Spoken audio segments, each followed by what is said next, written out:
Jack Benny died tragically and unexpectedly one day after revealing his wife's secret.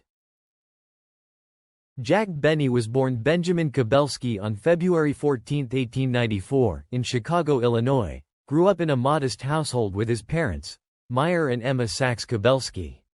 His father, Meyer, was a Jewish immigrant from Lithuania who made a living as a saloon owner.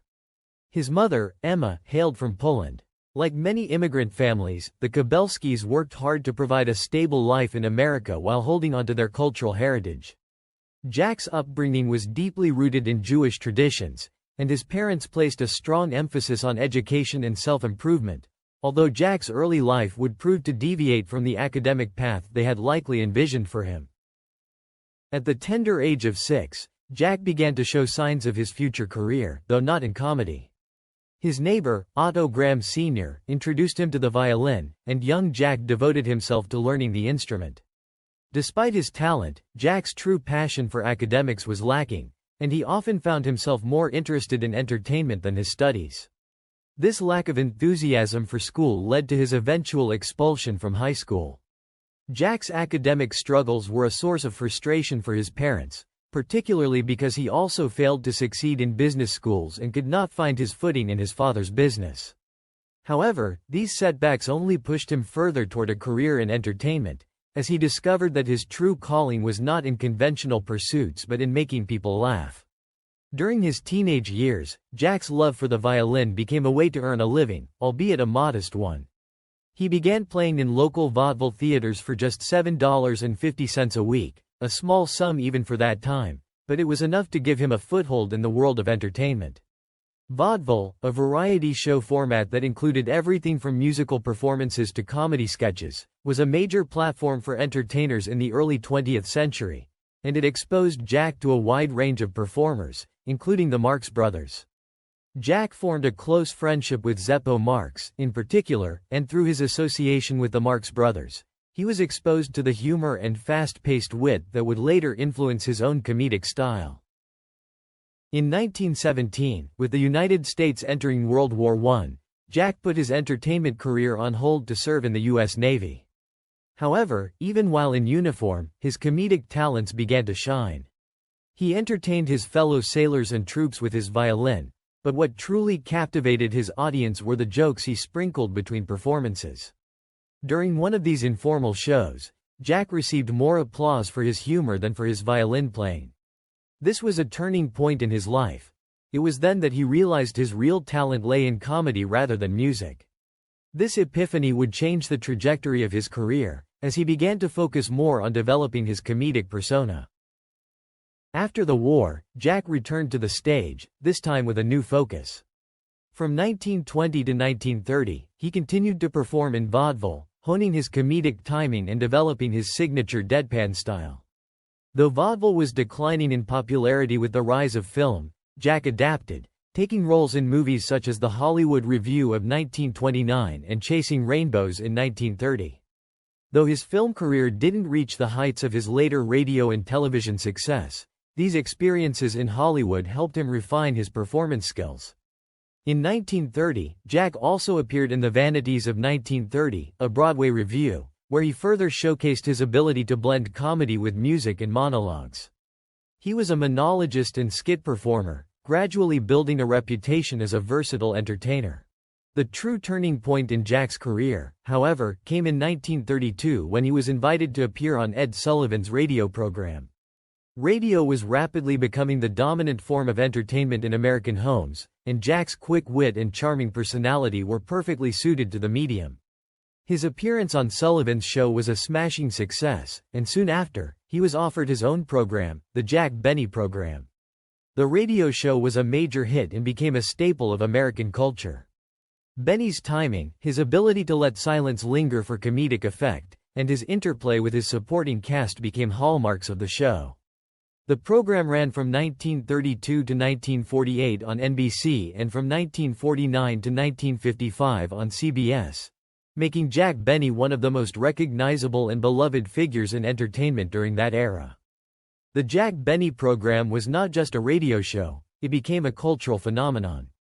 Jack's character on the show was a fictionalized version of himself, stingy, vain, and perpetually 39 years old, which contrasted sharply with his real-life persona of generosity and kindness.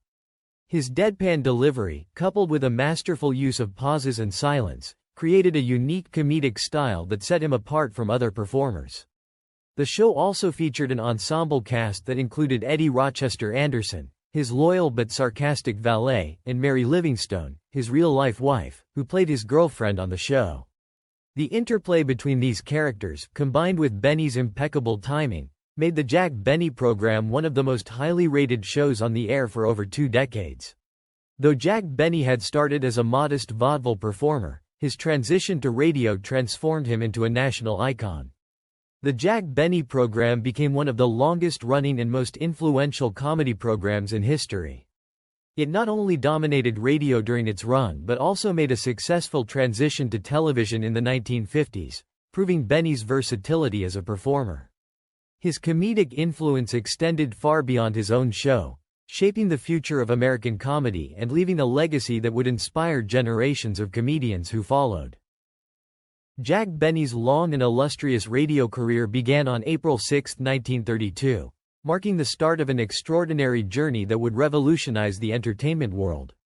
Benny made his radio debut on the Canada Dry program, which premiered on May 2, 1932, and was broadcast on Mondays and Wednesdays over the NBC Blue Network. Sponsored by Canada Dry Ginger Ale, the program was an important milestone in Benny's career as it introduced him to a national audience and set the stage for his unique comedic style to flourish. In these early days, the show featured George Olson and his orchestra, providing a mix of music and lighthearted humor, though the program was still finding its footing. Benny's character at this stage was far less developed than the iconic persona that would later dominate the airwaves. Not long after the show's launch, Benny demonstrated his keen eye for talent by hiring Harry Conn as a writer.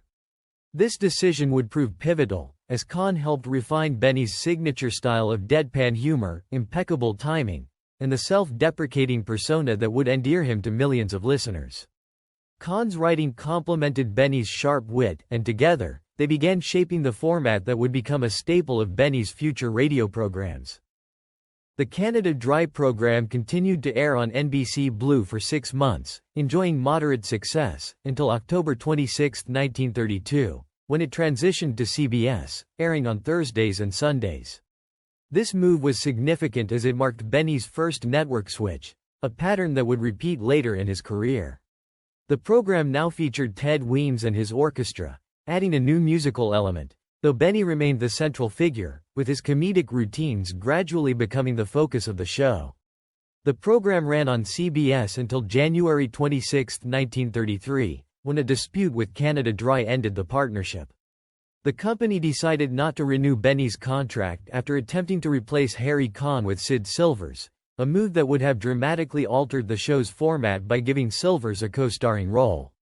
Benny, whose loyalty to Conn was unwavering, refused to accept the change, and as a result, Canada Dry dropped its sponsorship. Although the Canada Dry program was primarily a musical show, Benny's comedic influence grew with each episode.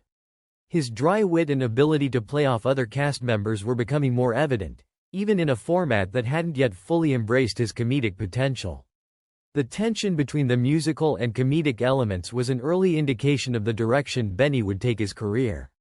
The show's relatively short run and eventual cancellation could have been a setback, but Benny's resilience and growing popularity ensured that his next opportunity was just around the corner. Benny's next big break came with the Chevrolet program, which began airing on March 17, 1933, on the NBC Red Network. This marked another critical phase in Benny's career, as he replaced none other than Al Jolson, one of the biggest stars of the time. The program aired initially on Fridays before moving to Sunday nights in the fall, giving Benny a primetime slot that allowed him to further hone his comedic skills.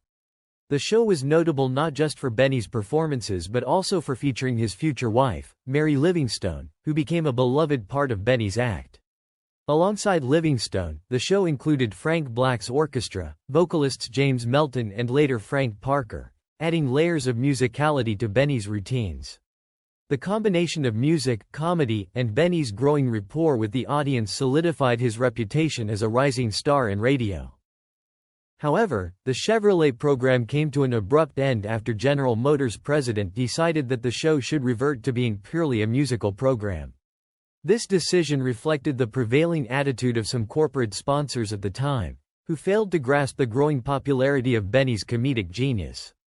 Despite this setback, Benny quickly rebounded by continuing with General Tire as his sponsor, keeping his show alive on Fridays through the end of September 1933.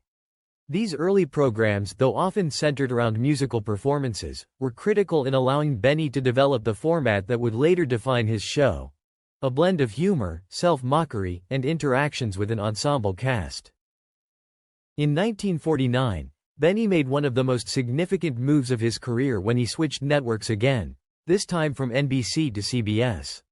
This move was part of a larger effort spearheaded by CBS President William S. Paley, who famously orchestrated a talent raid on NBC in 1948 to 1949. The network switch was more than a change of scenery. It marked the beginning of the golden age of the Jack Benny program, which would stay on CBS until the end of its radio run on May 22, 1955. Benny's decision to join CBS cemented his status as one of the most powerful figures in entertainment, and the show's long run on the network only bolstered his legacy.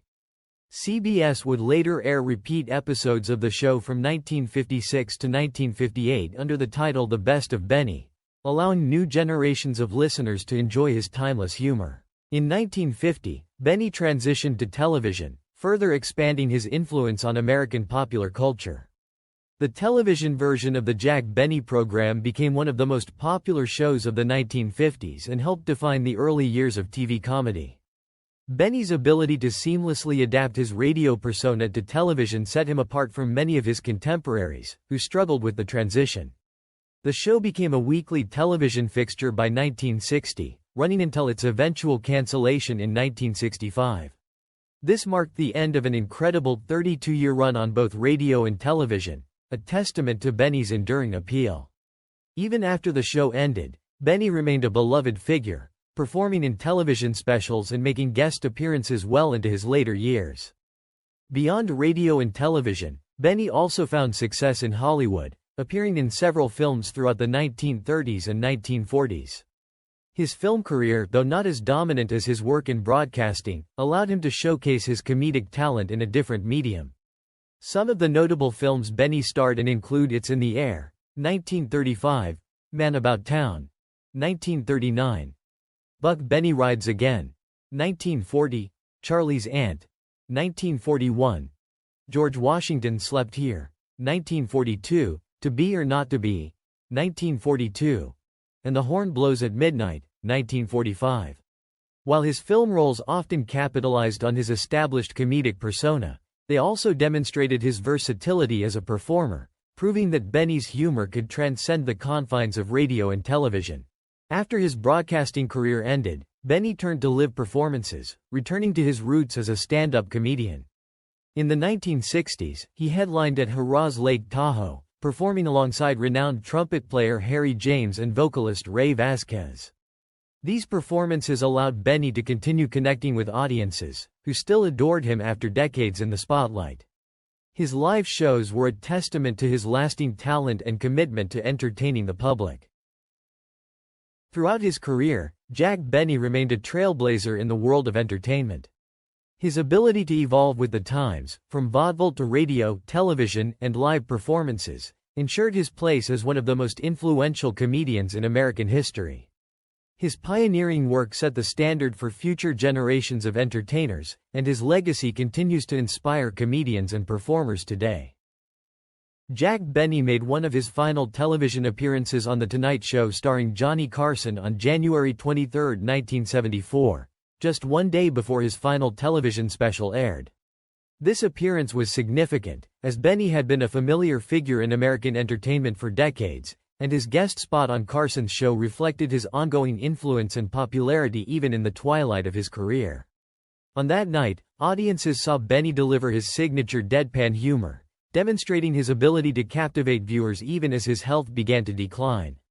The timing of this appearance, on the eve of his last major television special, was bittersweet, marking the end of a long and distinguished career in which he had entertained generations of Americans.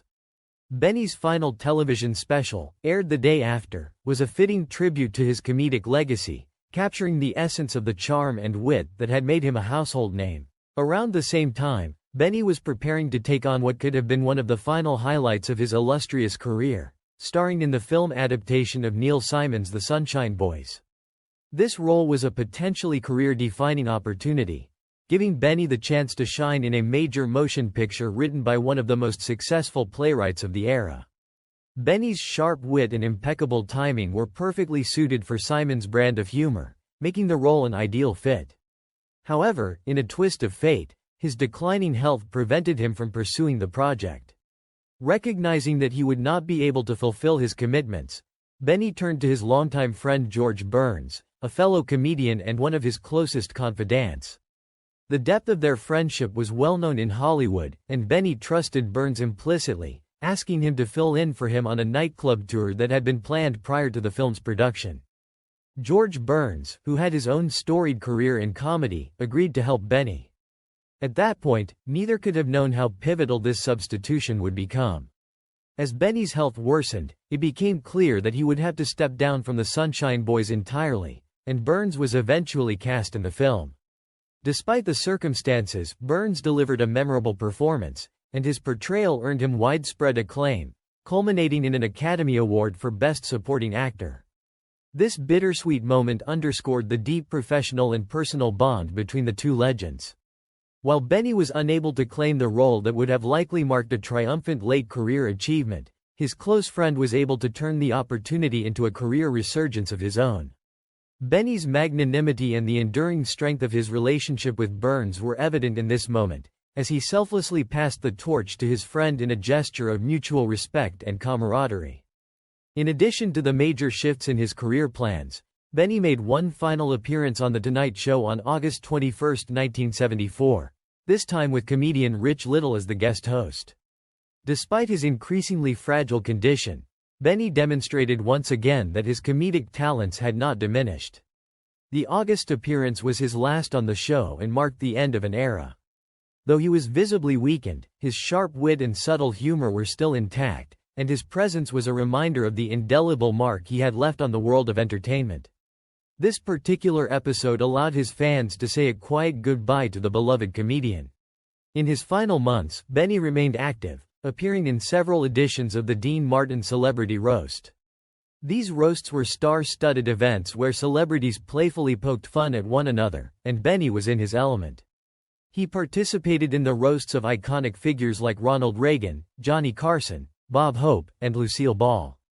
These appearances, though limited by his health, allowed Benny to continue showcasing his trademark humor while interacting with his peers and the next generation of comedic talent. His participation in these roasts was a testament to his lasting appeal and influence within the entertainment community. Notably, Benny himself was roasted in February 1974, in what would become one of the final tributes to his legendary career. This roast aired just weeks before his passing, allowing fans and fellow comedians to celebrate his contributions to comedy.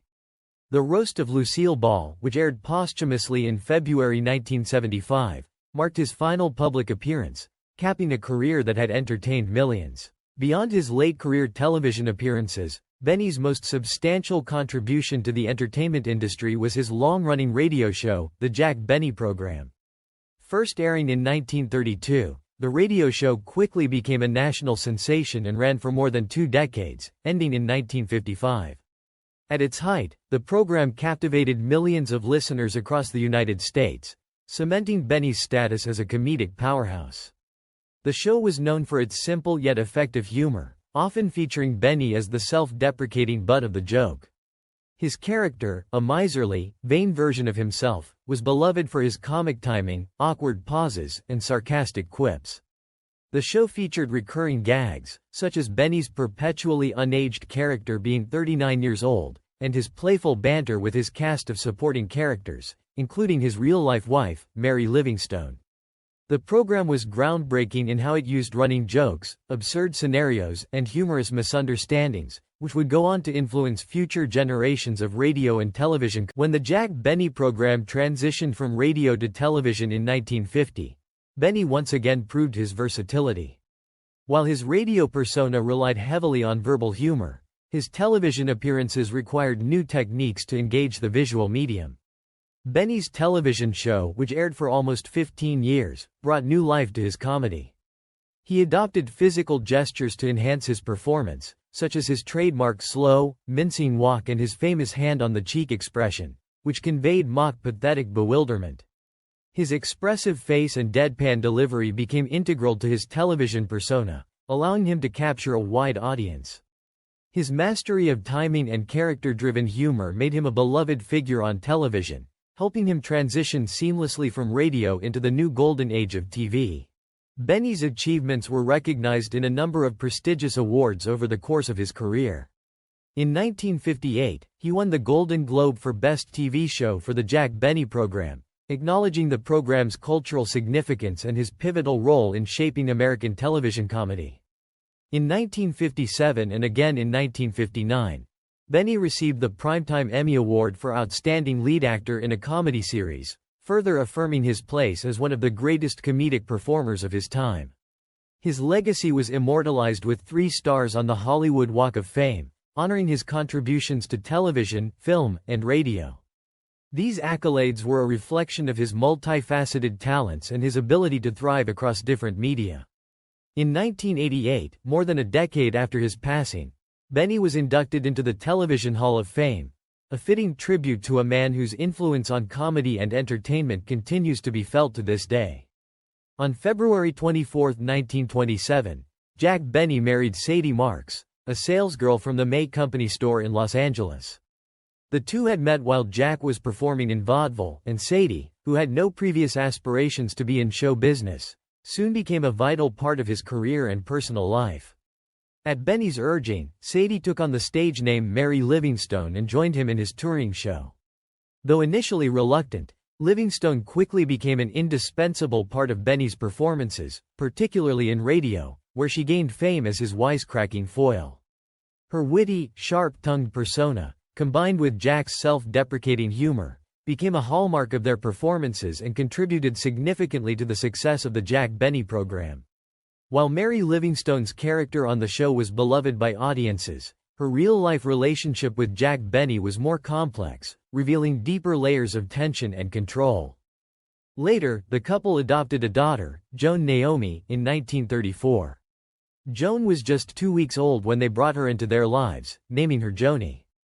The adoption came at a time when Jack's career was soaring, and the couple had begun to live a life of celebrity and luxury. Though they showered their daughter with material comfort and gave her a life of privilege, Joan later revealed in her book Sunday Nights at 7, 1990, that her relationship with her parents, particularly her mother, was fraught with emotional distance. Joan noted that while she adored her father and had many fond memories of him, her relationship with Mary Livingstone was far more strained. Joan described her mother as difficult to get close to, often arguing with her over minor issues. Despite her mother's public persona as witty and confident, Joan felt that Mary was plagued by insecurities, which affected their bond. In Joan's recollections, she offered a nuanced view of her mother. She had so many good qualities: her sense of humor, her generosity, her loyalty to her friends. She had a famous, successful, and adoring husband. She had famous, interesting, and amusing friends. She lived in luxury. She was a celebrity in her own right, Joan wrote. Yet, despite having everything a woman could possibly want, Joan sensed a sadness in her mother, a lack of joy in the very things she had. Joan expressed regret that her mother seemed unable to fully enjoy the life she had built alongside Jack Benny. This dissonance between Mary's public and private life only grew more evident as time went on, affecting not just her relationship with Joan, but also her interactions with those closest to her and Jack. Behind the scenes, Jack Benny's marriage was not without its struggles. While Benny adored his wife, Livingstone's controlling tendencies became a source of strain in their relationship. It was well known among their friends and colleagues that Mary was extremely protective, even possessive, of her husband, going so far as to keep a watchful eye on any woman who came into Jack's orbit, even for professional reasons. This possessiveness sometimes caused tension for Jack, who valued his friendships and enjoyed socializing. Benny, a man known for his kind-heartedness and humor, was often stressed by Mary's controlling nature, though he rarely showed it publicly. Lucille Ball, a close friend of the couple, once referred to Livingstone as a hard-hearted Hannah, pointing out that she exerted a great deal of control over Jack's life and decisions. Despite this, Jack remained deeply loyal to his wife, which earned him both admiration and sympathy from those who knew him. Even George Burns, who was one of Jack Benny's closest friends, had a less than favorable opinion of Mary Livingstone. Burns, who had a front-row seat to the couple's dynamic, believed that Livingstone not only intimidated Jack but also ran his life behind the scenes. Burns felt that Jack, despite being one of the most successful entertainers of his era, often deferred to Mary's wishes to maintain peace at home. He also noted that while Livingstone was a celebrity in her own right, she was not the natural performer that Jack was. Burns believed that Mary lacked the talent to match Jack's comedic brilliance and often found herself insecure in their social circle, especially among other women. Mary wasn't a bad person, she was just difficult, a little jealous and insecure, Burns explained. She didn't want to have better things than her friends had, particularly Gracie, Allen, George Burns's wife. She wanted to have the same things, but more of them. And bigger. This competitiveness extended beyond material possessions and into the very fabric of her relationships. Though Gracie Allen and Mary Livingstone were outwardly friends, Allen confided in others that their friendship was more of an arrangement than a genuine bond. Mary, Benny and I are supposed to be dearest of friends, but we're not. I love Jack, and I can tolerate Mary, but there are some things about her I don't like, Allen reportedly said. One of those things was Mary's constant need to outdo others, whether it was purchasing more extravagant items or seeking to maintain a social status above those around her. Despite these interpersonal tensions, there was a sense of loyalty within their circle, as if everyone understood that Mary's insecurities were part of the package when it came to being friends with Jack Benny. As Jack Benny grew older, the stress in his life began to take a toll on his health. In late 1974, after complaining of stomach pains, Benny was diagnosed with pancreatic cancer. The diagnosis came as a shock to his family, friends, and fans, as Jack had remained active in show business well into his later years. His death, which occurred on December 26, 1974, at the age of 80, left a profound void in the world of entertainment. Benny's passing was unexpected, and many of his friends later reflected on how much stress Mary Livingstone may have caused him in their marriage. Despite the challenges in their relationship, Jack remained deeply committed to Mary until his death, and his loyalty to her remained unshaken, even as he dealt with the pressures of both his career and personal life. Jack Benny was laid to rest at Hillside Memorial Park Cemetery in Culver City, California, interred in a crypt where fans and loved ones would visit to pay their respects. His legacy as one of the most beloved comedians of the 20th century endures, but so does the complicated story of his marriage to Mary Livingstone, a relationship marked by love, control, and a loyalty that lasted until the end.